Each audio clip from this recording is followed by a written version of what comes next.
So guys, welcome back to the channel again. Lecture 5th, significant figure, class +1, unit 1st, some basic concept of chemistry. So lecture 5 पे चल रहे हैं हम. बहुत important lecture. एक सवाल 110% सिग्निफिकेंट फिगर से, सिग्निफिकेंट फिगर से आपको देखने को मिलेगा. और सिग्निफिकेंट फिगर का मतलब क्या है?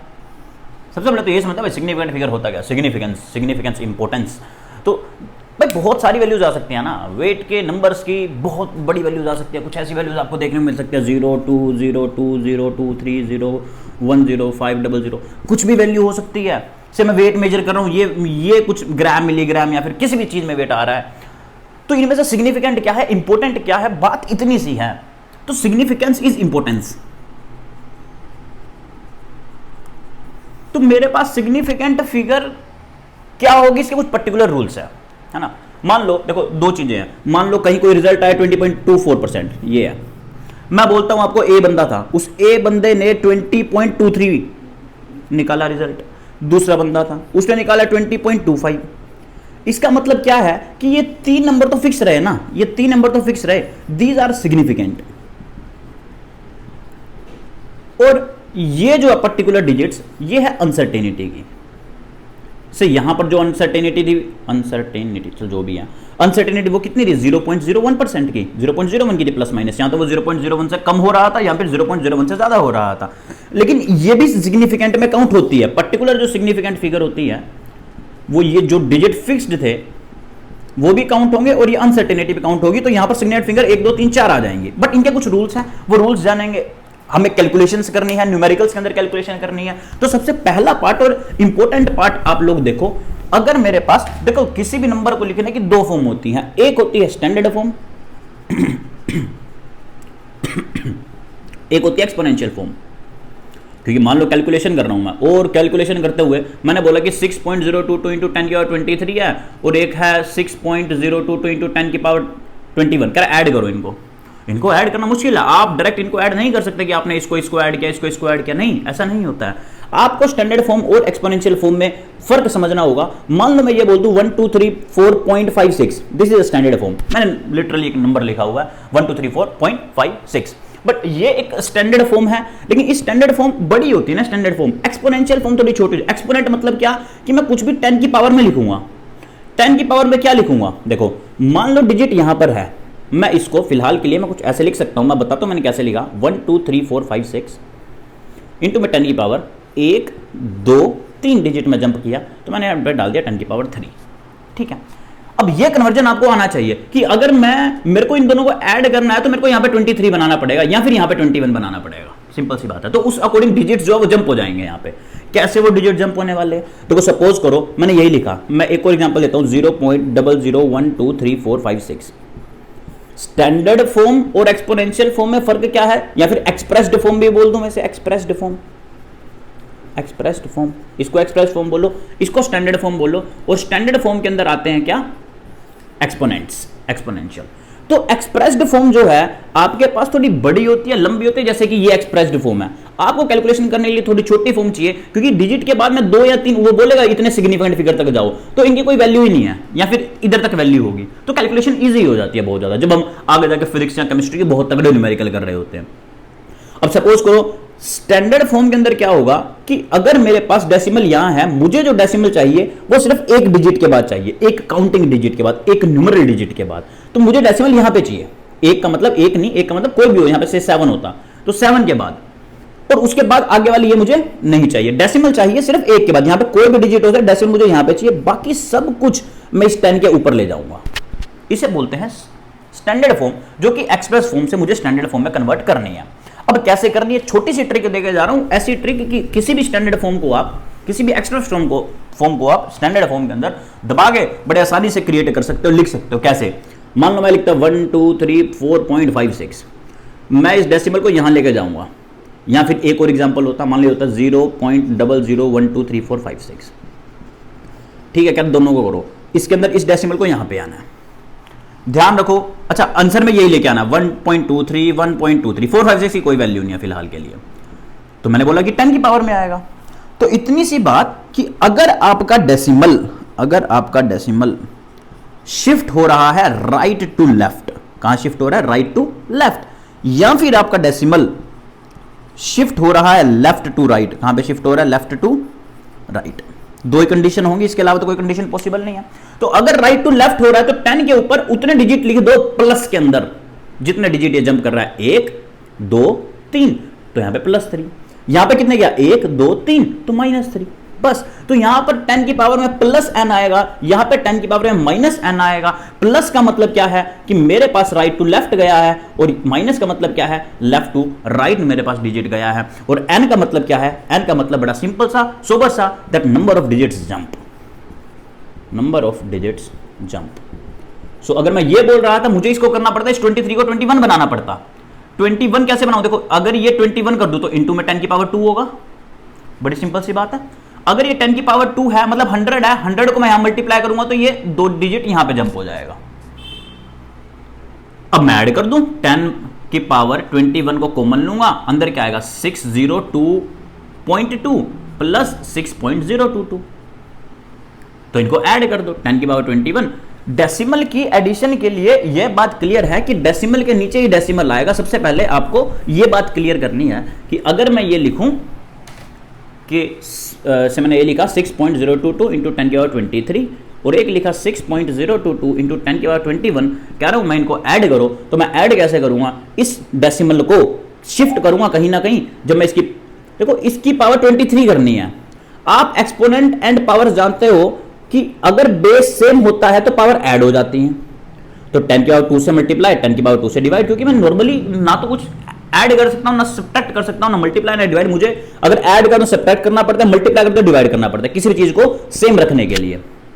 तो ये तो बन गया 10 की पावर 23, बचा 10 की पावर 2। 10 की पावर 2 डिवाइड में है, इसका मतलब डेसिमल जो है 2 डिजिट पीछे चेंज हो जाएगा। मतलब मैं क्या लिखूंगा? मैं कुछ ऐसा लिखूंगा, ये तो एज इट इज ही है 6.022 इंटू 10 की पावर 23, और मैं यहां पर 2 डिजिट पीछे चला जाऊंगा, मतलब 0.0622, एक डिजिट और दूसरा डिजिट, इंटू में 10 की पावर 23।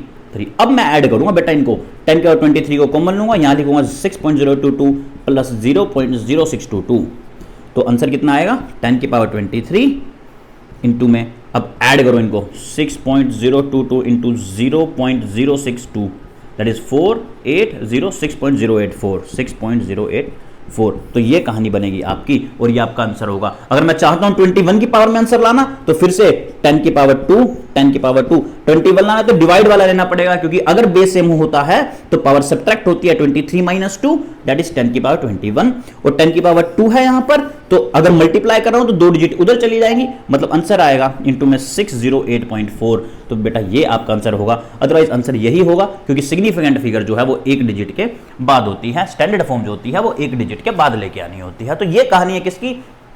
नॉर्मल कैलकुलेशन की, जब हम नॉर्मल कैलकुलेशन करते हैं। अब चलते हैं सिग्निफिकेंट फिगर के ऊपर, ये बात आपको ध्यान रखनी है। एग्जांपल करना चाहो तो 1-2 एग्जांपल भी कर सकते हो तुम। मान लो मैं बोल दूं convert this expressed form into standard form, तो से 123.45 कन्वर्ट करो, 0.002345 कन्वर्ट करो, 9999.99 कन्वर्ट करो, 0009897 कन्वर्ट करो। ये है। तो क्या करना है, देखो ध्यान से, कोई खास चीज़ नहीं है, आप 2 मिनट रोक के कर सकते हो। डेसिमल को राइट से लेफ्ट आना है, तो 1.2345, 2 डिजिट जंप किया, राइट टू लेफ्ट गया तो प्लस के अंदर 2 डिजिट, ये लेफ्ट से जा रहा है राइट के अंदर, तो 10 की पावर -3 आएगा, बनेगा 2.345।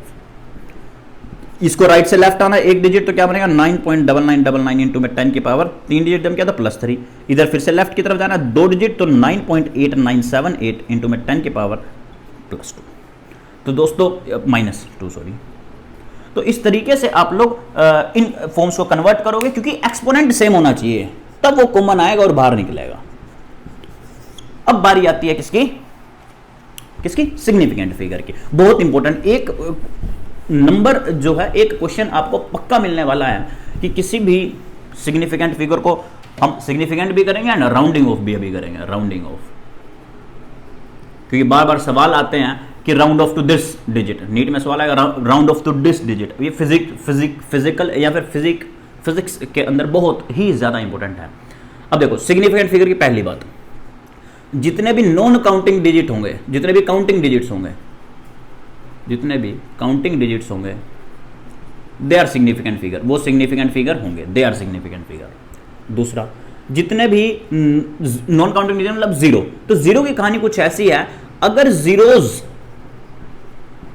Are in between counting digits, are in between counting digits, तो सिग्निफिकेंट फिगर के अंदर काउंट होगी, अदरवाइज नहीं होगी। अदरवाइज में दो केस आएंगे, या तो वो जीरोज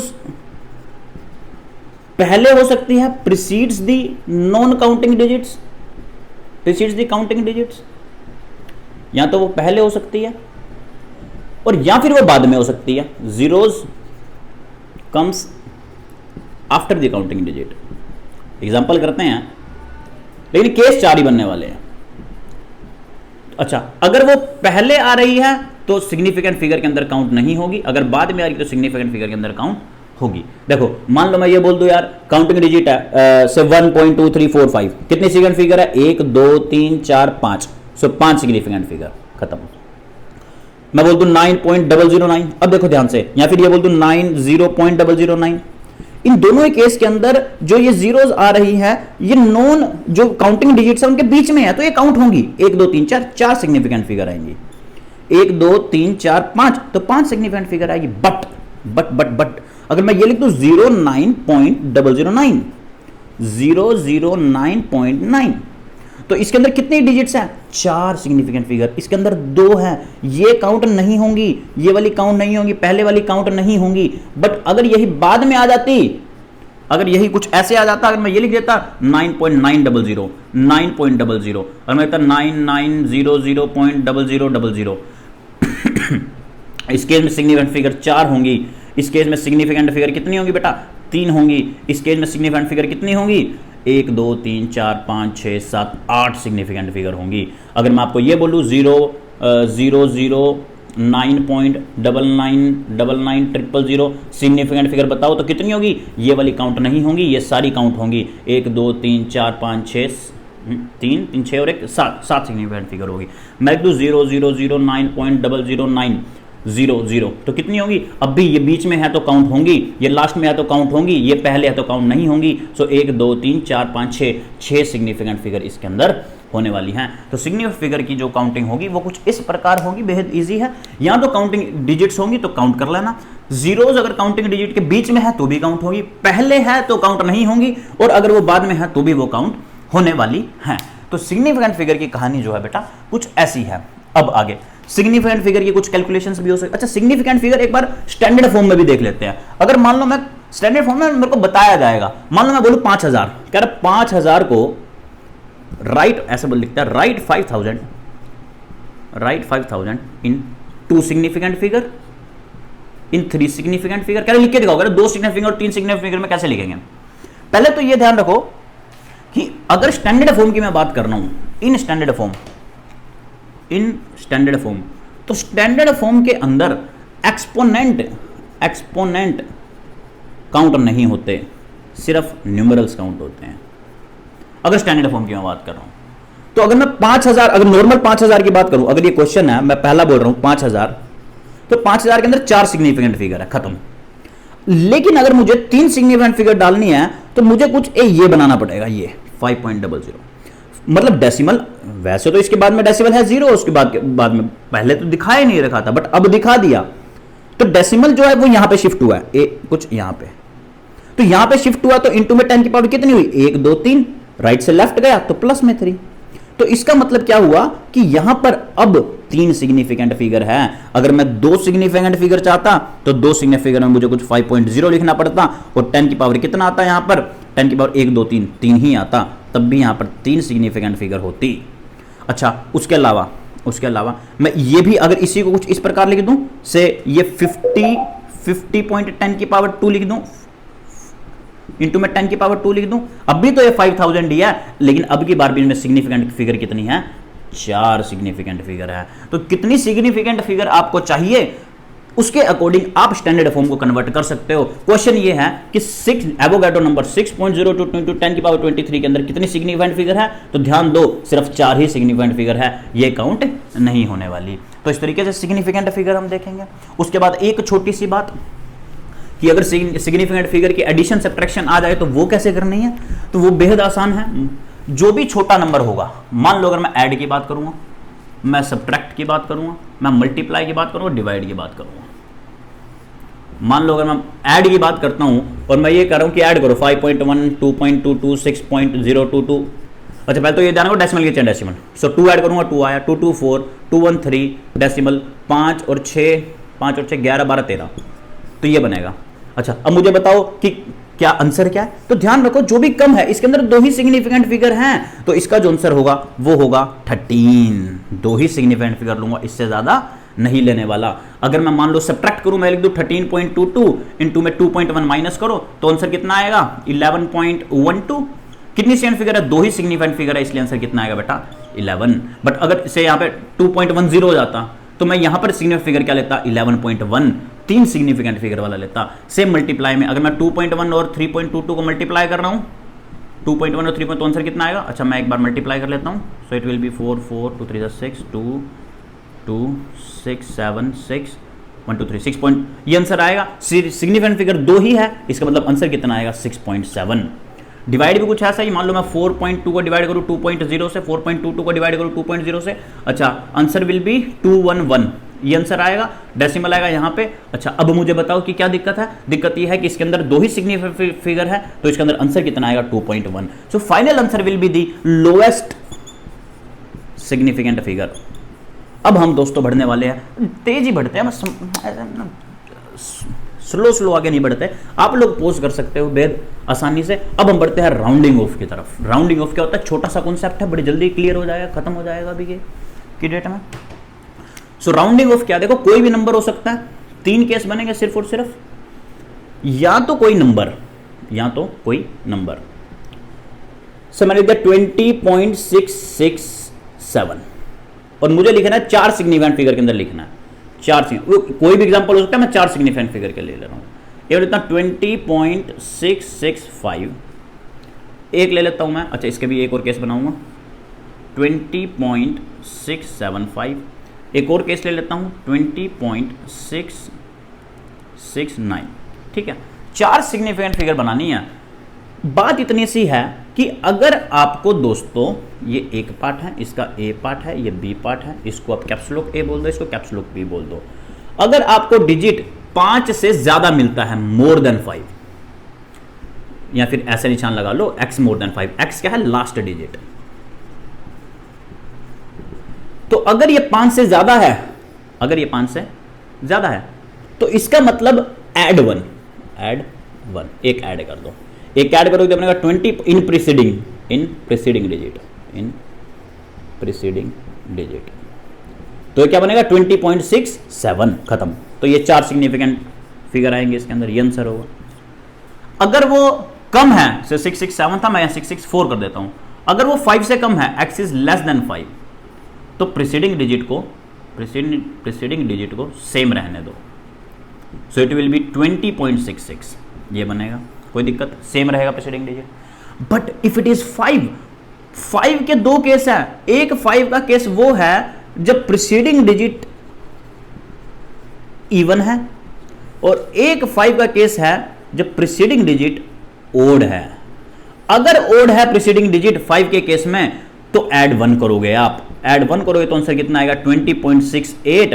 अगर आप इवन होगा तो नंबर सेम रहेगा, मतलब आंसर बनेगा 20.66 अगेन। तो ये 4 केस है, इन चारों case 4 significant figure, 4 significant figure, but 4 he case बनेंगे राउंडिंग ऑफ के। यहां तो कोई नंबर 5 से ज्यादा होगा, अगर कोई नंबर 5 से ज्यादा है इसका मतलब आप ऐड 1 कर दो प्रीसीडिंग डिजिट के अंदर। अगर कोई नंबर 5 से कम है तो आप सेम रहने दो जो भी प्रीसीडिंग डिजिट है, बट अगर वो 5 ही है तो 2 केस बनेंगे। अगर प्रीसीडिंग डिजिट इवन है तो वो सेम रहेगा, लेकिन अगर वो ओड है तो उसके अंदर एक ऐड हो जाएगा, मतलब एट लास्ट तो आपको इवन ही मिलने वाला है। अगले लेक्चर के अंदर दोस्तों हम लोग कुछ नॉर्मल यूनिट्स की कन्वर्जेंस देखेंगे, थोड़ी सी और, कि आपस में यूनिट को कैसे चेंज किया जाता है। क्या मैं एनर्जी को सेंटीमीटर इनवर्स के अंदर लिख सकता हूं, लेंथ की यूनिट में लिख सकता हूं, कुछ छोटी मोटी कन्वर्जेंस होंगी, वो हम लोग करेंगे। अभी के लिए इस लेक्चर को दोबारा देखो, नोट्स कंप्लीट करो, अच्छे से मेहनत करो, अच्छे से पढ़ो, इंटरेस्ट से पढ़ो। Thank you for watching the video.